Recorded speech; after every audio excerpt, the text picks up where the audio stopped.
12:02 on a Friday afternoon in Edmonton. Hope you're doing well out there, staying warm. A little chilly today, but spring's around the corner, and away we go right here on the Oil Stream, presented by Boston Pizza. Tom Gazzola, Reed Wilkins with you. Thank you to YouTube Trev for getting us going today. And to you too, sir. A bow for you.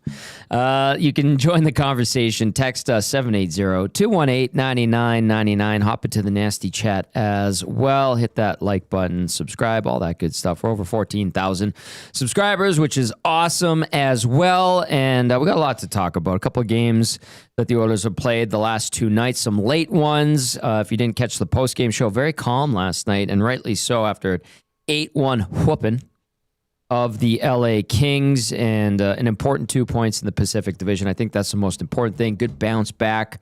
I think we've learned that LA is not a very strong team. They're dealing with some turmoil.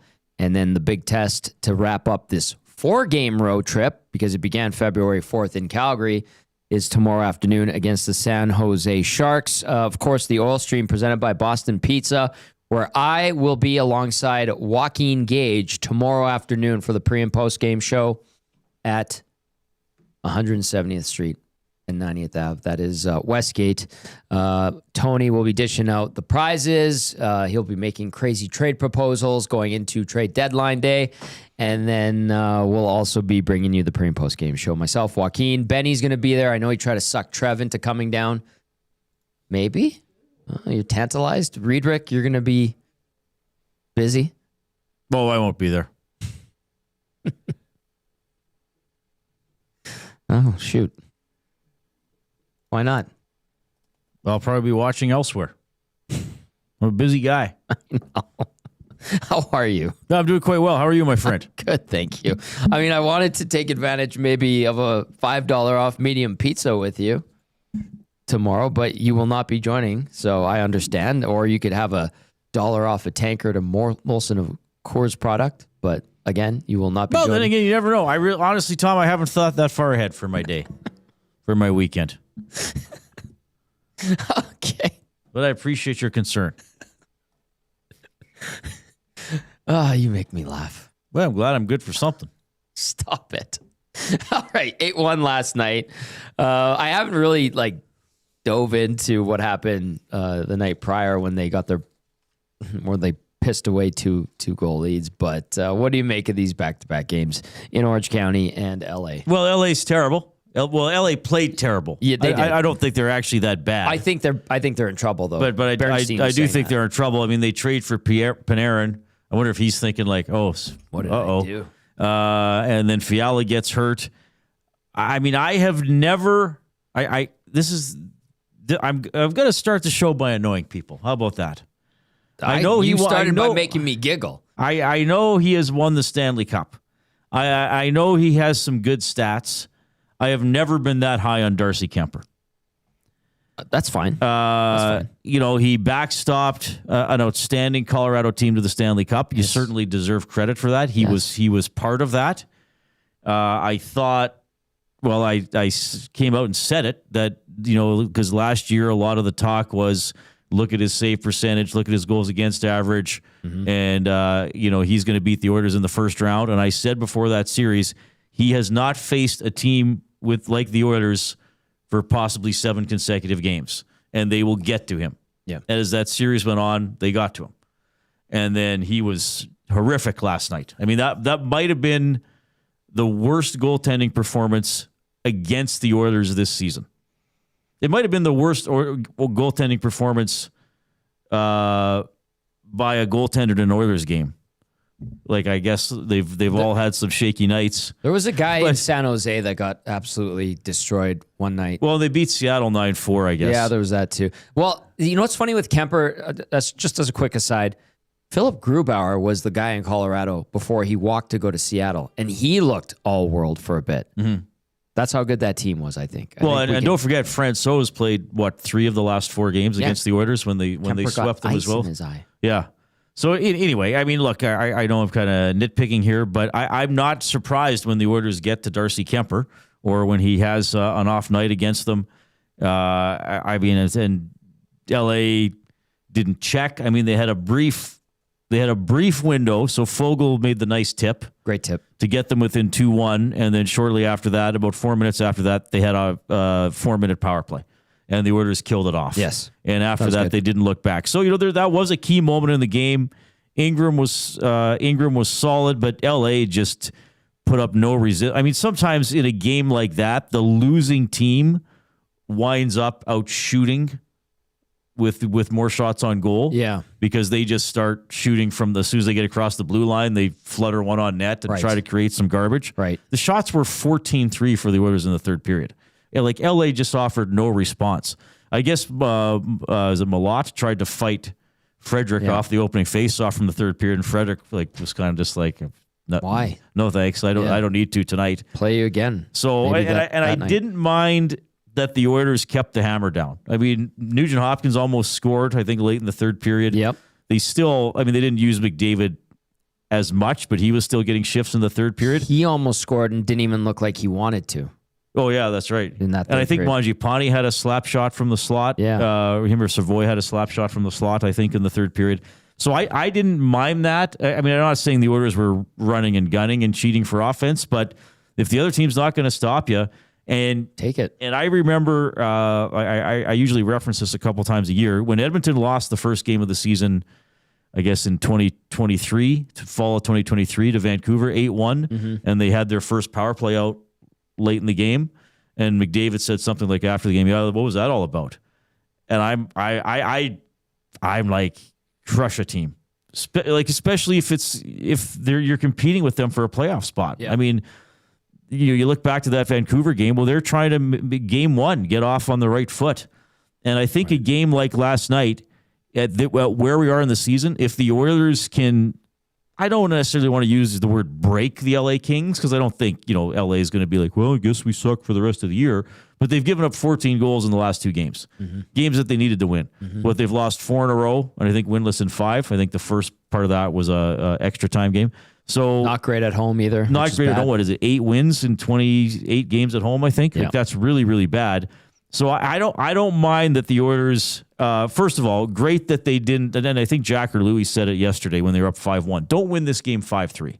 Like, keep LA to 1, maybe 2, And then I don't mind that the Oilers added on. I mean, if you can do something to plant a seed of doubt in LA, or have them wake up and look at the standings and be like, oh, geez. And I think like Nashville's almost caught up to them. Yeah. So yeah, I don't mind that game wound up 8-1. I mean, it's pro hockey. If LA mailed in the third period, that's not on the Oilers. Well, that's on LA. You should crush them if that's how they're going to play. Look at the Wallman goals. One was just off a face-off where he just slapped it through everybody, including Anton Forsberg. And then the second Wallman goal was so weak. He just slid a low backhand underneath Forsberg. Well, I thought he was trying to pass it at first when I saw it, but and that's then on how the replay I was like, yeah. The Kings were at that point. Maybe they were disheartened, sure. Looking at Jim Hiller, he had the 1,000-mile stare. They showed him on the bench a few times. It looked like he was just talking to himself. I remember, and I said this on the Hangout, I remember Oilers coaches that would be in that scenario, and you're just like, well, you're almost done here. And that's what it feels like with Hiller. And Dennis Bernstein came on the pregame show yesterday, Reed, and he goes, they're bad. They lost to the Henderson Silver Knights last night. They did not look good. This team's not a good team. I didn't want to believe DB because I look at the standings. I look how the Kings have hung in there. I looked at that they got off to a good start this season and they were in the mix. And he goes, no, they're not that good. And then they get their asses whipped by the Oilers, who the night prior had major issues. But to me, at least we could surmise with 22 games left. And what do the Kings have now? They have 23 left. Kings are going in the wrong direction. They're not that good. They can't score. Goaltending, obviously, super rusty with Kemper coming back from Italy, not having played for over 3 weeks. That's troubles. Yep. And then for Edmonton, good bounce back. What did you think of the Ducks here? I haven't had a chance to talk to you much about the Ducks game. Well, I thought on the offensive end of the game, that was a very good game by the Oilers, and Jari didn't have a good game. passive, sometimes confused defending, cheating for offense, or just not being thorough checking. I thought Draisaitl on the game-winning goal against Anaheim, like, just get back and take away the lane. Don't wave your stick. Like, he's great thinking pass offense. by Carlson, but it got through those guys. Leon could have taken another step back, and then his feet and body are in the entire way. So that's just a disappointing performance, but just better all around against LA. The little glimmers that LA might have had to get help or to get something going, the Oilers just took it away and extinguished it, and they just kept the hammer down. So I mean, look, it's LA. They're not great, but the Oilers need points, So they're going to have to beat. They play LA again, right? Yeah. They play Vancouver, the last game of the season. Like, Vancouver's last in the NHL. Like, these are games they're going to have to win. Beat them. They still play the Blues. They play the Blues once or twice. I think just once. They shut them out, right? Yeah. They still play St. Louis. Like, you're going to have to win those games against the teams lower down in the standings. Like, you absolutely need those points. Penner's Pancake says it was fun to be on the other side of hot garbage goaltending for once. And then Calvin Van Dassler says worst goaltending performance at an Oilers game. Close second was the night before. Yeah, it was not great. Yeah, that's fair. Yeah, El Presidente says still giving up too many chances, though last night they seemed to be better. Definitely. Oh, this doesn't make me think like, well, now they're a lock-it-down team, but last night they did what they needed to do. Which is appreciated, and you go, okay, thank you. More of that, please. Amishman19 says, make your rivals feel like there's no hope to beat you. I love that mindset, Amishman19. Good to see Duck Dad today. Shout out to Duck Dad. Came up and picked up his Mr. Mike's, and he got one of the new EST. Oh, yeah, that's awesome. I really saw. Good. Nice pickup. Stupid Peter, great handle, says, another positive is we probably won't have to watch Oilers versus Kings in the playoffs again. Stupid Peter, fair point. And then he adds, that penalty kill really struggled without Janmark. Hey, Tommy, LOL. Poor Janmark. Well, I know, but he's had a bum shoulder, and Bob finally just said it yesterday. If it's probably best, and I know Bob talked about the surgery option. We said this last night. Just go do it. Get him on LTIR. Use that 1.45 mil cap space either to get a player or to help add to whatever cap space you might be able to make available to you with a Mangiapane deal. I don't know if they could find a way to move Henrique and his no movement clause, but utilize it because clearly, like, there was no offense with Janmark this year. The PK peaked at 10 in the league for a bit and then just struggled mightily the last few weeks prior to the break. Or was it really like the last 5 games prior to the break where they got their asses whooped? Yeah, they were 5 for 14 the last 5 games before the break. Pretty bad. The other thing that's good, we didn't really talk about this last night, was they had allowed 40 goals in their last 5 games. They give up just 1 yesterday. That's good. 40 goals in 5 games? Or was it 40 goals in 8 games? 8 games, pardon me, sorry. That would be 8 a night. Don't make them out worse than they are, Tom. It's Friday. I was here till 1 a.m. All right, Reed Rick? Yeah, you work hard. I Working tried. for a living tonight. I work hard for the money. You think you and I could do a duet? No. Not a good one. We'll put out an album. Yeah. Yeah, that's true. I love the ding.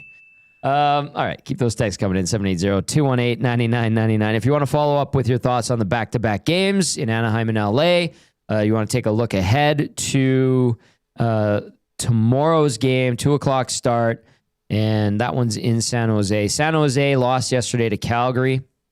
I think they took an early lead, and then the Flames just stormed back. Got some good saves from Dustin Wolf. We'll see if Edmonton can have more of what they did last night as opposed to more of what they did Wednesday night happen against the Sharks. But San Jose now lost 4 in a row. Yeah. And when did this streak start? Was it when they faced Edmonton and blew that lead?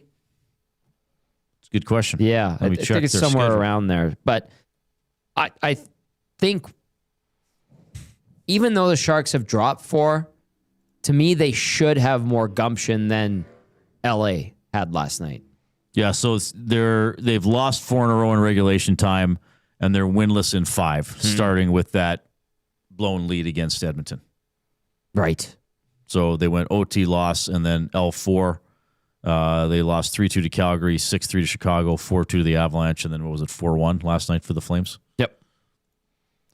So San Jose, they're kind of in that spot too where they need to start finding points in a hurry. Now they do have 26 games left. Correct. But I've always thought once you get into March, you get into the final 20 games, it's hard to make up 6 points or more. Yes. So it's like, okay, Yes. say you're 6 points out of a playoff spot with 20 games to go. Let's say you play pretty good, like really good. You need to be immaculate. You play 13 and you go 13-7. Yeah. The team you're chasing goes 11-9, which they're probably capable of doing if they're in a playoff spot. You didn't catch them. That's right. So San Jose is desperate for points now. So this is another big game for the Oilers to separate a little bit. Like now they're 6 up on LA. If they beat San Jose, they're 10 up on LA, right? So they're pushing these teams down that could possibly pass them for a wild card spot or for third in the division.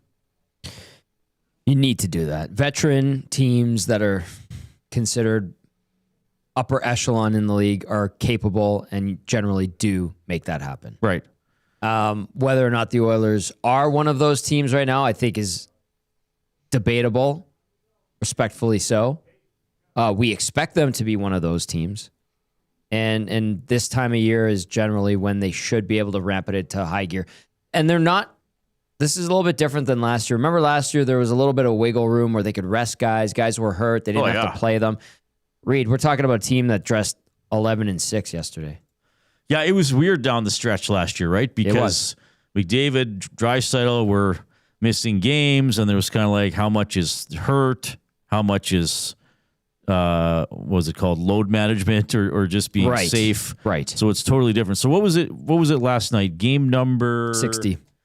So after 60 games last year, so their 60th game last year, they won 3-1 in Carolina on March 1st. That was the end of that road trip where they almost went 0-5, right? Yeah. Because they lost, and they'd lost 5 in a row. They lost their last game before the Four Nations break. They lost Philly, Washington, Tampa Bay, Florida, and they beat Carolina. So they were 35-21-4. So that's 74 points. And what are they now? 66? 66, yeah. So that's a fairly big difference once you get to this time of the year. Yeah. So yeah, they need to start banking some points here to make things a little bit more comfortable. They had a okay March last year. They went 8-5-1. Anaheim beat them 6-2. They got an overtime win over the Canadians.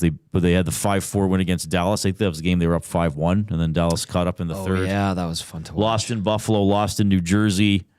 Went into the Islanders, won in overtime when Pickard set up Draisaitl for a breakaway. Yes, great play. Beat the Rangers 3-1, crushed Utah 7-1, lost to the Jets 4-3 in overtime, beat Seattle 5-4, lost to Dallas. Then they got crushed 6-1 in Seattle, and then March 29th they beat Calgary in overtime. So that's how they did last March. Now they're coming on top on this. They did well enough to kind of even further secure their playoff spot. Mex Bezozu says, just beat every team 8-1. You can load manage down the stretch. Draisaitl played 15 minutes last night. He also says, how does Tommy feel about the Killers being used for a TD Bank commercial? I like hearing that song. Which one is in the commercial? Human. I don't know that song. Are we human or are we dancer? Yes. Well, that's them? That's them. That's the Killers? Yeah, man. Oh, wow. That's off of Day and Age that came out in 2008. It's not off Hot Fuss? No, Hot Fuss was 2004. That's their debut or their second one? That's their debut. So their debut album's their best album. I would argue that Sam's Town was probably their best album. That one came out in 2006, I believe. But Hot Fuss has their biggest hit. Which, well, I mean, Mr. Brightside, I think, is their biggest hit. Right, that's what I'm saying. Like, was that not their first ever single? It depends where. Like in the UK, I believe it was. And then North America, somebody told me was the first one. And then it was Mr. Brightside. Okay. If I'm remembering that lineage correctly. Because UK is where they really broke out. And people thought they called them like the best British band from America. Well, you remember when I thought they were British? Remember that one time I was doing accents at your place? Yeah. And I was doing like in English for some reason. I was doing like the lead singer. Yeah, Brendan Flowers. And you were like, Reed, they're from Vegas, you from idiot. Vegas. Yeah, and he grew up in Utah. Right. And he's very American. One of his inspirations is Bruce Springsteen. But he also like the Smiths and Depeche Mode. They got a lot of their early sound from them, but you hear more Springsteen in there. They actually did they did an encore at MSG with Springsteen. Oh, cool. They did 3 songs. It was awesome. It's on YouTube. I'll send it to you because I know how much you love the Killers. No, I do think they're good. Yeah. I do, but I don't know a bunch of their stuff. Like, they're very interesting because is that Mr. Is Mr. Brightside like not still on the rock charts? It charted. Not still in the top 100. It was I don't know how the charts charting work in the anymore. UK, but- and it's been 22 years. It came, or maybe even 23. I think it came out 03 or 04. Great song. Yeah, catchy. So it's about a guy being cheated on or worried that he's being cheated on? I think being cheated on. Okay. Yeah. Kelvin says Tommy pushing the Killers again. Yeah, I love them. I think they're great. I really do. They've had, like, Sam's Town was a great album. It had When You Were Young, Read My Mind. Anyway. Yeah, thanks, Max. Brandon Flowers is from Nephi, Utah. Oh, interesting. Which, if you drive the I-15 down to Vegas or Phoenix, you drive right through. My dad in 1975 got a traffic ticket or a speeding ticket in Nephi. Oh, wow. Yeah. It's all coming together. It is. And now Brandon Flowers lives in Park City, Utah, but they're all based out. They're a Vegas band, essentially. Anyway, he was also worked at a golf course cleaning clubs. As a child? Yeah, as a young man, hustling for tips. Have you seen them live? 3 times when they rolled through Edmonton. They have not been here since 2009. And I actually wanted to talk to Radomski and ask him, when are you guys going to get the Killers back in? They played at the Phoenix Open. They played at Super Bowl 60 Studio. Yeah, man. So when's the last kind of like concert they did? They do all the big festivals. They're usually the headliner. The They did Glastonbury. House of Blues, Austin City Limits. That was back in October. They've been all over the place. They're just mostly touring. Oddly enough, they opened some of their shows with Mr. Brightside. Yeah, they play it every single concert. Mr. Brightside, no matter what, is always in there somewhere. Well, of course, it would have to be. It's the first song they wrote with Dave Keenan. But it's not always the encore song, oddly enough. No, but it's the first song they wrote, and it's in every concert. Their guitar player, Dave Keenan, and Brandon, and I think Ronnie Vanucci Jr., who's the drummer, were all working on it. Anyway. I know it's considered, like, I watched some stuff on it. It's considered a very interesting song in terms of the composition because it just runs through the same lyrics twice. Mm-hmm. There's no traditional kind of like guitar solo or build up to a chorus 1, necessarily. 2, bridge, and then and then they just do it. They do it again. Like there's sort of a chorus, but not really. It is but maybe that's part of its charm or hook. Yeah. Anyway. Scott Thompson says, Killers influenced by 80s New Wave, The Cure, Duran Duran, New Order. They sound great. Yep. Absolutely. Duran Duran, my first favorite band when I was a kid. Like Duran Duran's 7 or 8, awesome. yeah. My Uncle Diego gave me their greatest hits, and he gave me the Cars as well. Oh, yeah, the Cars. Really good. He's a Bon Jovi guy as well. Statue Boss Productions. How ripped off would you feel if you went to their concert and didn't play Mr. Brightside? Yeah, but they play it every time. So. It's just they seem to often do it early in the rotation, which to me is a little different. Like to me, that'd be the encore song or the last song before the encore. Yeah, I mean they've put out like 7 or 8 studio albums, so they've switched. Oh, there's one where it was the last song. They move it around a bit. Yeah, interesting. Yeah. See that's my one thing about Leopard. The set list has hardly changed in about 35 years. Is that good or bad though? Well, it's good that they have songs that are kind of timeless that people know. Right. And I think they don't do their songs for people like me who are hardcore fans because they know I'm going to go regardless. Right. They go for the people who are like I think Joe Elliott said once, we go for the guy who listened to us in the late 80s and did air guitar, and now he's wearing a business suit and he picks up his tennis racket and air guitars to us. But maybe he hasn't heard our song in 20 years. I just added Rock of Ages the other day to my Spotify liked list. Yeah. And I like to put all kinds of stuff in there. Because you're burning, you got the fever. You know for sure there ain't no cure. You, my friend, are a linguist and a poet. That was not at all stolen from anyone else. What, that line?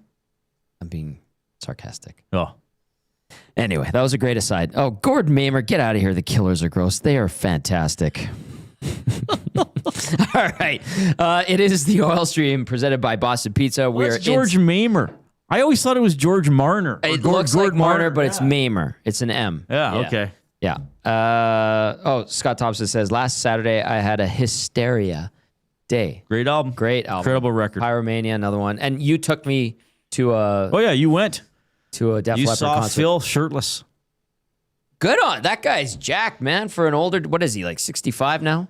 Yeah, he probably still would have been in his 50s when we saw him. Yeah, that was 2014. Second last year of Rexall. Yeah, it was either 14 or 15. It was awesome. Remember. It was a great show. Yeah, we were pretty close we had to the awesome stage, seats, too. Yeah. Phil Collin is, he's now 68. Yeah. No, he's in great 55, shape. 56 when we saw him. It was honestly, it was an awesome show. I'm glad I got to go see them, so I thank you for that. I also had the chance to see Tom Petty at Rexall the year prior to dying. He passed away.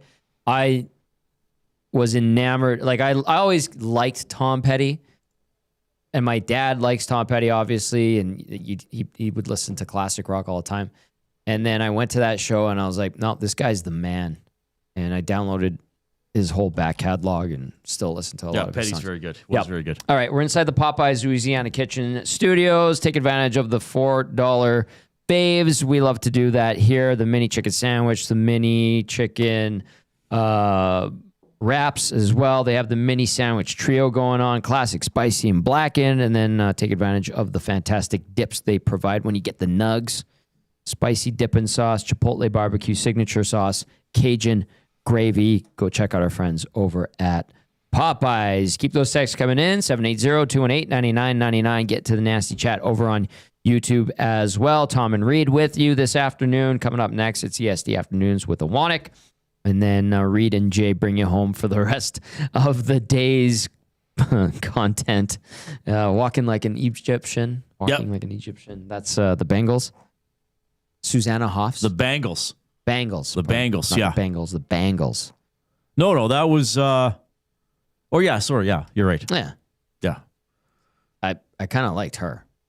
Susanna Hoffs. She's older, too. She's in her 60s, but you go back and watch those videos, and you're like, oh, my God, who is she? Manic Monday. So apparently there's a story that the video for Walk Like an Egyptian contributed to the breakup of the band because there was all very much like the four of them. Yeah. They would all sing. Yeah. And in Walk Like an Egyptian, there was a close-up of her face, and she did this very like side-to-side. She's an angel. Seductive eye. That's how I fell in love with her. And I think the rest of the band was like, why does she get this saucy little close-up? Right. And all the guys are crazy about her. And like she shouldn't be singled out. Yeah. That broke up the band? I think there's some story, and again, who knows if this is urban legend or how much is forgotten in the telling of it, 40 years later. But yeah, I think that led to some jealousy and perhaps contributed to the demise of the band. That's too bad. Well, but that's when music videos mattered. Like when the video came out with the single release, that was a huge deal. Yes. Now they just sneak out these songs. They don't really put out LPs anymore. Well, sometimes I'll see, there's a video for something, and then it's just a lyric video. Yeah, but those do well. Like people will watch or just put them on in the background. But it's the on-demand stuff with music is so different. I mean, when I was a young lad, you'd watch Good Rockin' Tonight or video hits after school. It's like, I hope they play the video for this song today. It's like top 30 countdown on much. This song's been out a month. I still haven't seen it didn't feel as if you'd completely consumed the song until you saw the video for it. Yeah. And you know what's funny too is like back in when the music video was a huge part of the song's identity. Right. It didn't always represent the song, and it could sway your opinion of the song, good or bad. If it had a terrible video. Yeah. Like one of the first videos I saw that blew me away was A Criminal Mind by Gowan because it was partially animated. And his weird dancing? Yeah, but remember it was animated like a comic book come to life. Right. And then it's like, so when people say, Criminal Mind by Gowan, I'm like, oh, great video. Yes. You might think by the Cars, great song, great video. Yeah, I've shown it to you, right? The one by the which one? You might think by the Cars. No, you have not shown me that. Okay, one. we'll watch it after I'm not work. familiar here. with. I'll come over tonight and we'll watch it. Well, it's date night, so Yeah, you and me watching videos. Okay, well, forget her. Sorry, darling. Reed and I will be watching videos. You can sit over there. Yeah, she can watch. I don't care. Okay, fine. Well, Aha, Take On Me. That's a great video, but the great song. Yeah, that was kind of groundbreaking. But yeah. Gowan, was he not the lead singer of Styx for a bit? He joined Styx. Okay. And I don't know if they called themselves Styx or Styx with Gowan. They opened for Leopard once. Really? Yeah. Interesting. What was Gowan's other big song? Strange Animal. You're a strange animal. So the album was Strange Animal, and then the song was Strange Animal, and A Criminal Mind was on there as well. You know what song I like was a huge guilty pleasure of mine? She Drives Me Crazy by Fine Young Cannibals. Tom, that would be one of my top 10 favorite songs of all time. I love that song. That is a great song. It's a weird video, though. Yes, it is. It's a very funky video. Yes. But yeah, there's a stuff on YouTube about how they didn't make it beyond that one album. Like, I guess they were quite. I don't know what led to their demise, but right. that was the album was The Raw and the Cooked, and it had some other good songs on it. What was the other hit? Good Thing was off there. Oh yeah, yeah, good, and it's like really catchy. Yeah, they never capitalized on that. But yeah, She Drives Me Crazy is such a fun song. It is. Yeah, like very kind of simple but catchy. Yeah, good hook. And he's singing falsetto for the verses, and then the chorus drives in a little bit. Yeah, really good. Sorry about the music trip down memory lane. Although it is getting a lot of text coming in, which is great. All right. Well, the Oilers won 8-1, so they won 8-1. That's good. Friday. And that leads into tomorrow. We'll talk more about tomorrow's game. We'll talk about what's going on around the NHL. And then we had a topic that we wanted to hit on too. This is kind of an off-topic topic, although we kind of went into one with this music. I'm going to read some of these messages out of the nasty chat in regard just to the music chat here. Eternal Flame is a great karaoke song too. Who sang that one? That's the Bengals. That's the Bengals. Yes. Okay. Kelvin says Tom Petty was awesome. I'm with you 100% there, Kelvin. Ronnie Oceanfront says I don't like the lyric videos as I have trouble reading them. That's funny, but it's kind of an acquired taste, the lyric video. Turbular guy says pop-up video was dope. Yeah, it would tell you about the making of the. Yeah. That was a really clever show. I like that one too. Last Dance with Mary Jane, one of my favorites of all time. Great song. Beastie Boys Sabotage video, one of my faves. Funky Town VR Montenegro says incredible video. What else? Spike Jonze directed music videos. I remember he did. Is it Praise You by Fatboy Slim? Is that the one with Walken flying around the mall? Or is that the one where they're all no, that might be a different one. Spike Jonze is dancing in the one. Is that the one where they're just in the mall and they start dancing? Yeah, and what's the one with Walken? I thought there was one with Walken. That's a great song too. I may have and I remember when you saw that video at first, you're like, is that Christopher Walken? And it was, and he's actually he's dancing. Weapon of Choice? Weapon of Choice. And he grew up when he was in theater, he was trained as a dancer. Well, Walken's incredibly talented. Yes, he is. Very intimidating at one point. I remember him as Max Schreck in 1992's Batman Returns. Yeah. And I was like, I don't like that guy. And then you like hear him talk and see his stuff on SNL, and you're like, this guy's hilarious. Yeah. A brilliant actor and great dancer, obviously. Yeah. Gorillaz videos, Spency 5 cents, he says, yeah, they were always the cartoons. I've had a huge crush on Britney Spears and Christina Aguilera. I don't think that's much of a surprise. Who was the one that Mike Modano married? Willa Ford. I don't know who that is. It was like when pop princesses were the rage in the late 90s, early 2000s. I don't remember her. Willa Ford. Look her up. Mike Modano married her. That was the first Playboy I ever bought. Willa Ford. She was yeah. Okay. I've not heard of her. Interesting. No, it was like flash in the pan. Okay. Didn't really have, I think she had one hit. I was a little bit nervous buying that magazine, but it was okay. I read it cover to cover, and only got it for the articles.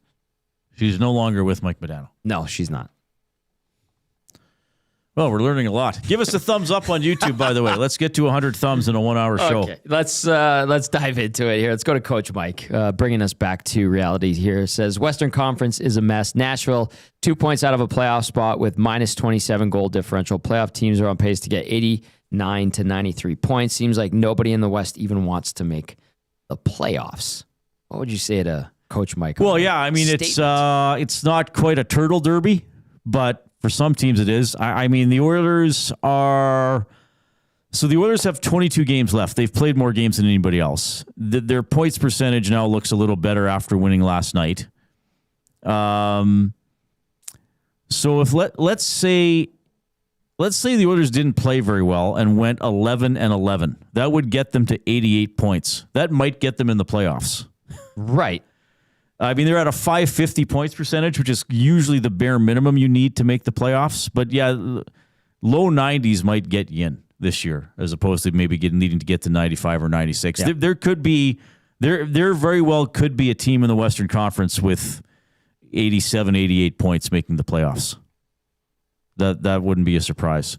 Like, what was it? Let's just look at last year for comparison. I think it was 96. Got the Blues in over the Flames. They were tied. Right. Oh, yeah, that was right. Yeah. St. Louis and Calgary tied at 96. In the East, Montreal had 91 and Columbus had 89. So 90 would have got you in the East. Usually you have to get to at least 90. Yeah. But there very well could be an 87, 88 point second wildcard team in the Western Conference this year. It wouldn't surprise me at all. It's there. Go get it. Take it. No, the Oilers... Do people believe they can win the division still? I think they can. You got to beat Vegas when you play them again, though. Right. Straight up. You talk about how hard it is to make up a 6-point gap with 20 games left. Yeah, the Oilers are 4 points behind Vegas. But you got to beat Vegas in those games remaining. Yeah, I still think it's going to be tough. I mean, Edmonton's going to have to. They're going to have to do something that they haven't done this year, that they've done in previous years, and that is actually go on an extended run. Like maybe win 5, 6, 7 in a row, or go 6-0-2 over 8 games. Then you'll have a chance. But they have not shown that they are capable of doing that. I mean, if you beat San Jose tomorrow, that's a decent road trip, as disappointing as the game was against Anaheim. If you beat San Jose tomorrow, I think they can come home feeling like, okay, we got some points here on the road, and held their position in the standings. Edmonton improved to 9-4-3 against the Pacific yesterday. That's very important to me. I looked at the Kings' record against their division, and it's not very good. And I think that's a good tell as well to how much success you're going to have generally in the season. So Edmonton, 9-4-3, like I mentioned, against Pacific Division teams to this point. LA fell to 5-5-8. The Kings have 14 regulation OT losses so far this year. So does Vegas, right? Like the Oilers have more wins than Vegas. Right. Well, Anaheim had 30 wins when they faced off against Edmonton on Wednesday. Right. Yeah. Those OTLs, man. I know people hate the Bettman point. I'm not going to argue with people who make that claim. It's a cheesy way of, or it's like a bit of a smoke and mirrors type of thing. Yeah, it can be. Well, I mean, you're not getting beat in regulation time. And you can look at it like that. But at the same time, it's like, are you really that good? I think Boston was a good example of that. I think they had 23 overtime games. It's a quarter of the season, and they had 14 or 15 OTLs that season. And it kind of bumped them up, made them seem like an okay team when really they were more lucky than anything. Yeah, maybe. Or just good enough instead of actually strong as a team. It's interesting that way. I'm going to go to Hampton Steve because we do have the trade deadline coming up a week from today. Says, afternoon, gents, based on reporting by several insiders, sounds like the Oilers are seriously talking to the Leafs about Oliver Ekman-Larsson. I'm assuming the cost would involve a first-round pick, a top prospect, and Mangiapane to make the money work. Given the Oilers' limited trade assets and cap space, do you think it's worth spending this much on OEL? I'm going to start with the response No, just in my opinion, it's not worth spending that much on OEL. I think the Oilers would be better to be conservative this year. And I know it's a hard pill to swallow. Not really something that the fans would have appetite for. I don't know how much. I think OEL would be a bit of a boost to the back end. I checked in with Pagnotta last night after these reports were coming out. I can read what he told me from yesterday, and you can take it and do what you want with it. By the way, Pagnotta had the, was it the Matthew Joseph or Pierre Olivier Joseph he had it first being waived if they couldn't find a deal for him. Here's what Pagnotta told me last night in regard to OEL or Falk, because that was another name that popped up. He said, I am sure the Oilers have checked in, but with what cap space, OEL doesn't want to go anywhere. That was from Dave last night during the pregame show. Well, OEL's what, 3.5? Yeah. I mean, I think he would help. Yeah, but if it does, it's moot point if he doesn't want to move. No, I know. He's got a partial no move, right? He's got, OEL has, where is he? He has a 16-team no-trade list. That's half the league, Reed. So it depends who's on it. So they can trade him. Sure. I mean, based on whatever list the agent gave whenever he gave it. He would help the Oilers. I mean, you'd have to try to get Toronto to take Mangiapane or something. I mean, Edmonton, they've traded away a lot of picks, right? I mean, is OEL worth your 2027 first rounder? I'm not sure that he is. I don't think this is happening. That's just my hunch. Is OEL better than Klingberg, who they added last year? I would say yes. Yeah. I think of him as a better defenseman than John Klingberg. Yeah, I would too. Like, listen, a hypothetical here. If they got him, he would be a boost to the back end. He's better than Stasny. He's better than Emerson. You could make the argument he's better than Darnell Nurse. I wouldn't even argue that at all. I would just be like, yeah. Does he allow you to maybe break up Nurse and Wallman? Yeah. I mean, that's been the shaky pairing, oddly enough. Like, yeah. I know Emerson and Stastny are the third pairing, but they don't play as much, and they get better matchups. Mm-hmm. And by the way, Emerson played well last night. I mean, even without the goal, he did. He had a good game. He's actually had a pretty good year. He's sort of becoming like just a solid third pairing defenseman. Mm-hmm. Yeah, I don't know. You get OEL at 3.5 for a couple more years. That's, again, he's only 34. That's not ancient. I mean, they're going to keep Ekholm till he's 38. Yeah, but Ekholm, your back end's getting old. Very Swedish, which is a good thing. Nurse is 31. Yeah. Wallman's 30. I mean, Wallman's signed for a heck of a long time. He certainly is, Reed. Yeah, I wouldn't trade a first rounder for him though. Yeah. Kevy Bet says OEL's 35 in July. Why give a first for him? No, thank you. Yeah, I would give something for him though. Jamming 33 says Nurse.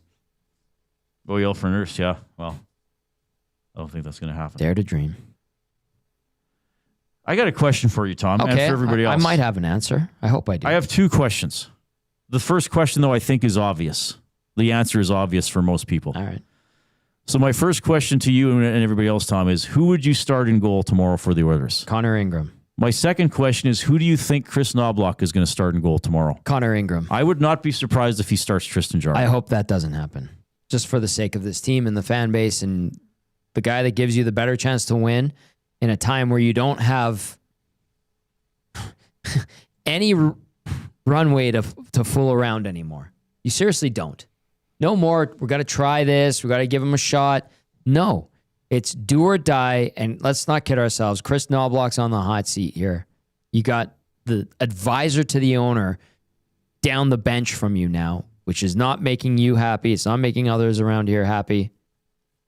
And you got to keep forcing Jarry in when he can't get it done. I thought you had a great bit yesterday when you had the quality starts from Hockey Reference. And listen, it's their formula. It's interesting. I think it has a lot of value. Great information, great indicator, if you will. And I think it backs up what we've seen. And it was in 11 starts. He's had 3 quality starts, Jari, as an Oiler. Yes. Okay. And in 12 with Pitt, he had 8. I think he had... Or 13 starts, he had 8. I think he had 7 or 8 in 13. Yeah. Yeah. And then you flipped it with Stu Skinner. He had 10 out of 23 with the Oilers. Right. I think 6 out of 13 with the Penguins. Right. Ingram's now 9 out of 13 with the Oilers. That's the key there. I think no more messing around. Just play the guy that's going to give you the best chance to win.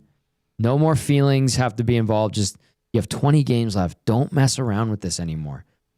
You're already in dicey territory, okay? In a soft Pacific division where we were talking about them being on the outside looking in if they lost last night and again tomorrow.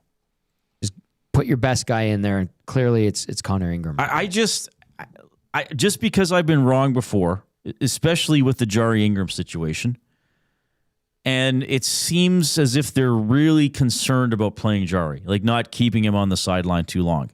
So this week ahead is not busy.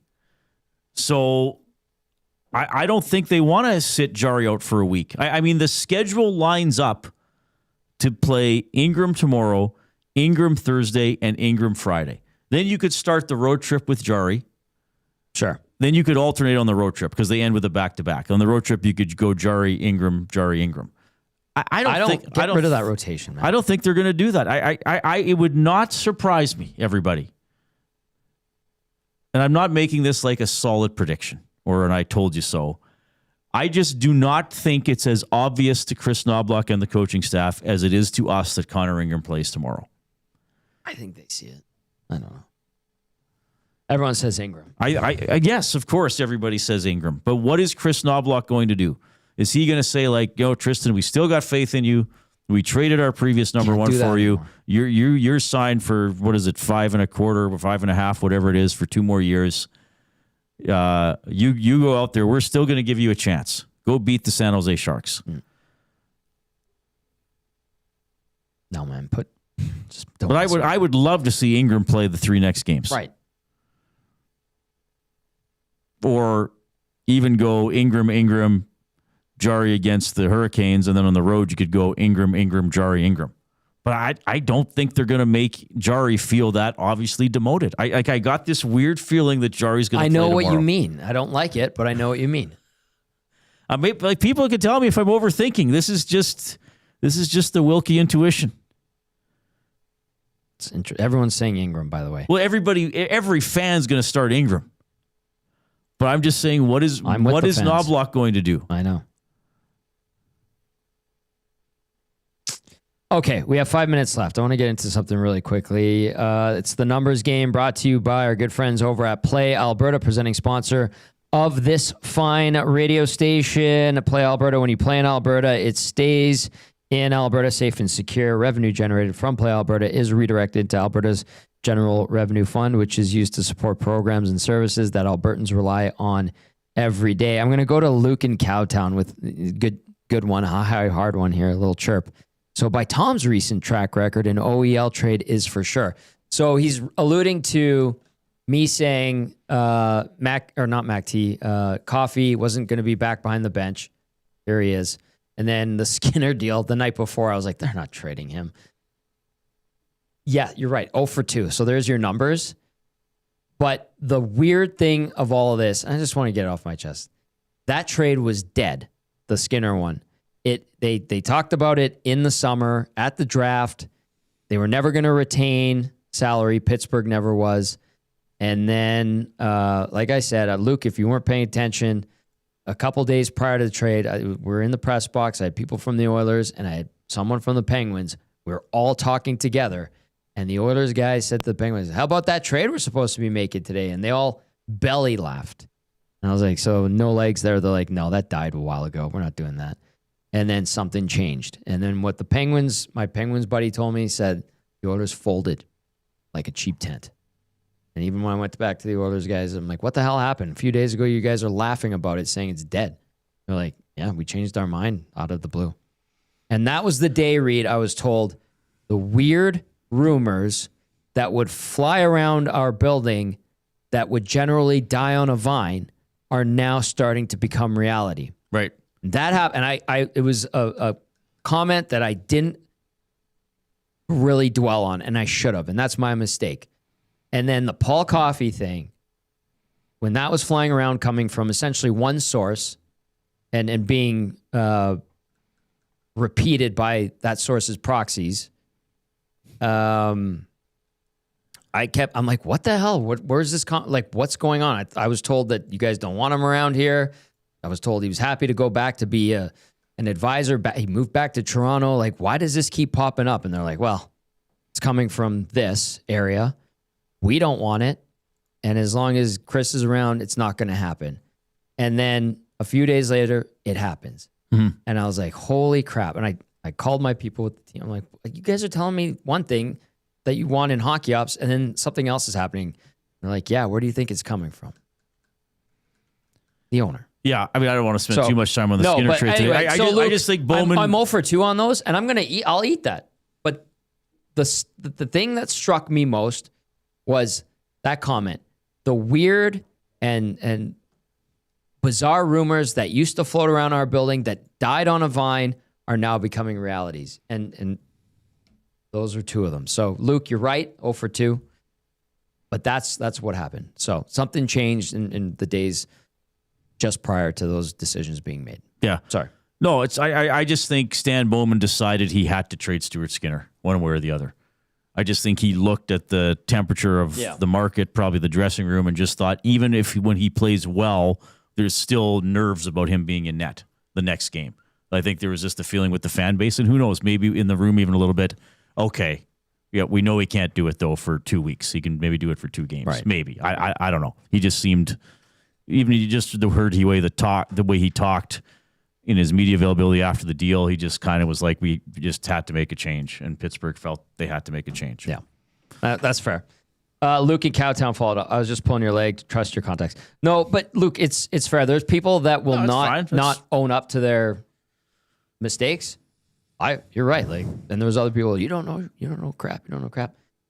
Just telling you guys what I was told, and it's frustrating because, like, holy crap, you can trust your contacts, and then the opposite happens, and you're like, what? But that's why I personally, as you know, now I hate it. Like, I'll talk more trade rumors now. Yeah. But that's why Dusty's like, you need to do that. I'm like, ugh. But that's why, like, August 3rd, I don't like talking about every trade rumor. Yeah, because it's a terrible time. Sometimes, and if you hear GMs, sometimes they will say, "Oh, we first talked about this in July, and then we decided not to do it." So somebody could be told, "Oh, that deal's dead," and then some ember of it, flares up again, and then it happens. Anyway, Luke in Cowtown, good text. Hey, that was a fun show. Yeah, pretty good. Flew by, Tom. When I work with you, it always flies by. What's coming up today on the Reed Wilkins Show with Jay Milne? Ben Schulman. Oh. With the Blue Jays spring training. Son of Buck. Son of Dan Schulman. Dan. Not Buck Martinez. You mean Buck Schulman? Killing. That was a joke. We had him on during the World Series. He was great. We'll see what's going on with them. Scherzer's back with the Jays. That's pretty exciting.